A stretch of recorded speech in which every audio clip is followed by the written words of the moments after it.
Hello, question number 113। देखिए, question number 113 में हमसे बोला गया है कि डबल बॉन्ड लेंथ मैक्सिमम किस में मिलेगा। ठीक है, सबसे पहला नंबर तो देखिए, अगर कहीं पर प्योर डबल बॉन्ड हो, ठीक है, और कहीं पर मान लीजिए कि रेजोनेंस वाला डबल बॉन्ड हो, ठीक है, और कहीं पर मान लीजिए कि हाइपर कंजुगेशन हो रहा हो का डबल बॉन्ड हो, ठीक, इस तरह से। तो यदि कहीं पर रेजोनेंस हो रहा है ना, तो रेजोनेंस वाला डबल बॉन्ड जो है ये प्योर डबल बॉन्ड से ज़्यादा लेंथ का होगा। ठीक है, ध्यान रखिएगा इसको, आप जानते भी होंगे। और हाइपर कंजुगेशन भी हो रहा है, तो हाइपर कंजुगेशन भी अपने आप में एक रेजोनेंस ही होता है, सिग्मा पाई रेजोनेंस होता है। तो इसलिए अगर इन दोनों में भी अगर कंपेयर करें तो इसका बॉन्ड लेंथ ज़्यादा होगा हाइपर कंजुगेशन वाले का। अब है कि जैसे मान लीजिए कहीं पर रेजोनेटिंग स्ट्रक्चर ज़्यादा हो रहा है, तो स्वाभाविक बात है फिर उसमें आपस में कंपेयर होने लगेगा। कहीं पर जैसे मान लीजिए पहले में भी हाइपर कंजुगेशन हो रहा है, दूसरे में भी हाइपर कंजुगेशन हो रहा है, लेकिन दूसरे में मान लीजिए हाइपर कंजुगेटिव अल्फा एच जो है ज़्यादा है, तो जितना ज़्यादा अल्फा एच होगा उतना ही ज़्यादा हाइपर कंजुगेटिव स्ट्रक्चर उसके लिखे जाएंगे, तो उसका बॉन्ड लेंथ उतना ही ज़्यादा हो जाएगा। कुल मिलाकर बात यह है कि रेजोनेंस से हाइपर कंजुगेशन से डबल बॉन्ड का जो लेंथ है वो प्योर डबल बॉन्ड से ज़्यादा होता है, बड़ा होता है। ठीक है, तो इस हिसाब से देखिए, अगर चारों अल्कीन सिस्टम को, तो सही मायने में ये जो ऑप्शन नंबर डी है ये तो देखिए प्योर डबल बॉन्ड है। ठीक है, मतलब सबसे छोटा यही होगा। लेकिन हमसे जो है मैक्सिमम के बारे में पूछा गया है, तो मैक्सिमम पूछा गया है तो देखिए रेजोनेंस देखेंगे। सबसे पहले देखेंगे रेजोनेंस कहीं हो रहा है क्या।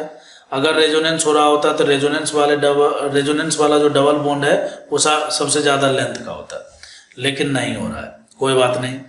तो अब हम देखेंगे हाइपर कंजुगेशन हो रहा है क्या। तो हाइपर कंजुगेशन देखिए सब में हो रहा है, तो इसमें अल्फा एच जो है वो 3 है, इसमें अल्फा एच देखिए कितना है 3, 3, 6 और ये 12 है।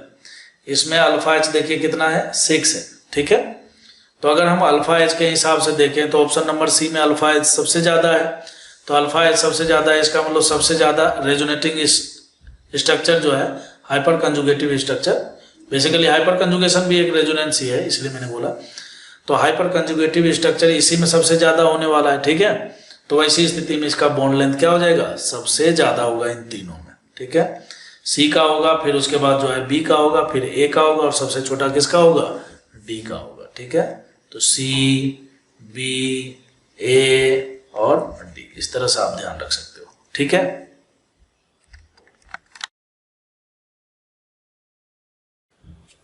क्वेश्चन नंबर 114, इसमें हमसे बोला गया है डायपोल मोमेंट के बारे में कि किसका डायपोल मोमेंट सबसे ज़्यादा होगा।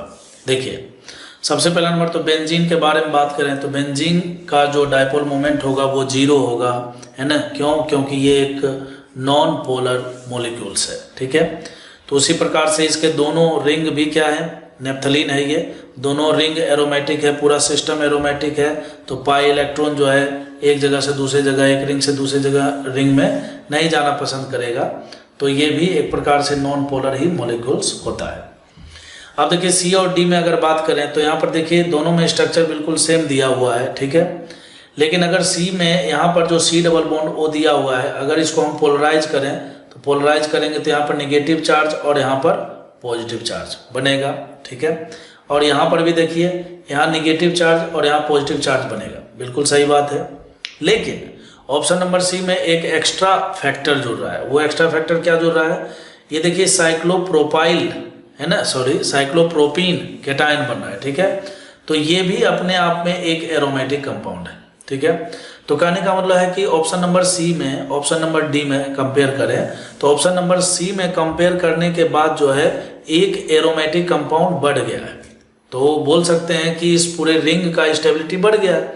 वो इसलिए क्योंकि देखिए 2 बेंजीन रिंग इसमें भी है और 2 बेंजीन रिंग इसमें भी है, पोलराइजेशन इसमें भी हुआ, पोलराइजेशन इसमें भी हुआ, लेकिन इसमें पोलराइजेशन होने से एक एरोमेटिक कंपाउंड कहने का मतलब जो फाइनल कंपाउंड मिला है वो एरोमेटिक हो गया, मतलब इसकी स्टेबिलिटी बढ़ गई। और हम जानते हैं कि अगर पोलराइजेशन होने से स्टेबिलिटी बढ़ जाए, ठीक है, तो स्टेबिलिटी बढ़ जाए इसका मतलब वो पोलराइज फॉर्म में ही रहना पसंद करेगा, है ना। तो पोलराइज फॉर्म में रहना पसंद करेगा, इसका मतलब यह है कि ये इसी फॉर्म में ज़्यादा एग्जिस्ट करेगा, ठीक है। तो ऐसा करने से देखिए यहाँ पर क्या हो गया, यहाँ पर जो है मैक्सिमम डायपोल क्रिएट हो गया है, ठीक है। मैक्सिमम डायपोल यहाँ पर क्यों क्रिएट हुआ ज़्यादा, क्यों, क्योंकि यहाँ पर डायपोल क्रिएट होने से जो है, डायपोल क्रिएट होने से स्टेबिलिटी बढ़ा है। तो स्टेबिलिटी बढ़ा है तो ये इसी फॉर्म में रहना पसंद करेगा, ठीक है। तो ऑप्शन नंबर सी इसका करेक्ट आंसर है।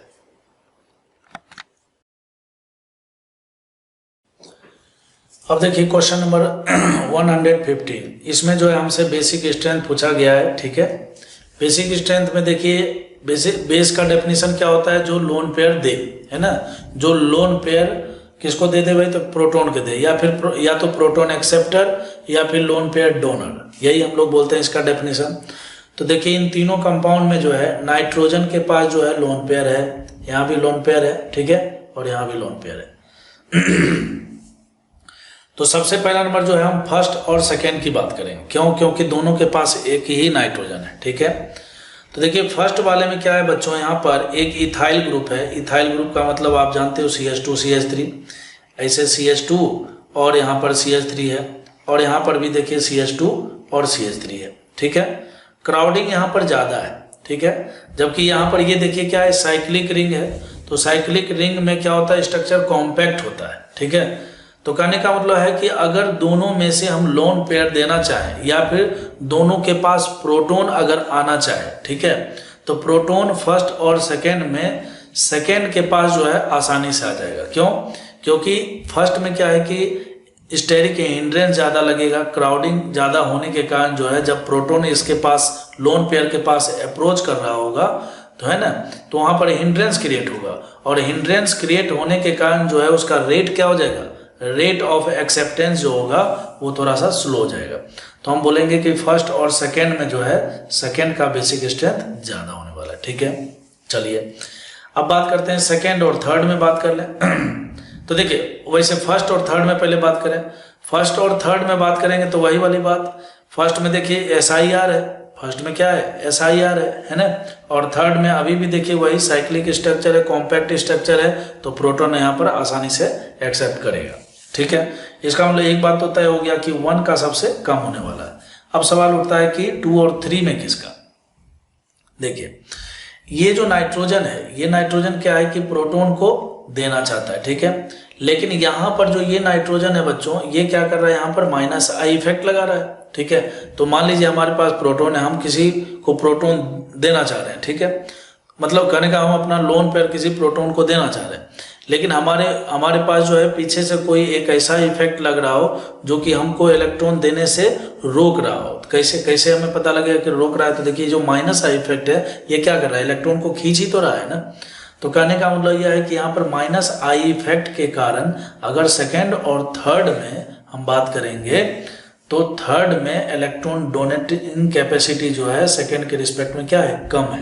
क्यों, क्योंकि यहाँ पर -I इफेक्ट लग रहा है, तो वो इलेक्ट्रॉन को क्या कर रहा है, पीछे की ओर खींच रहा है। तो सेकेंड का हो जाएगा थर्ड से ज्यादा, तो 2, 3 और 1 होगा इसका करेक्ट ऑर्डर। तो ऑप्शन नंबर सी इसका करेक्ट आंसर है, ठीक है।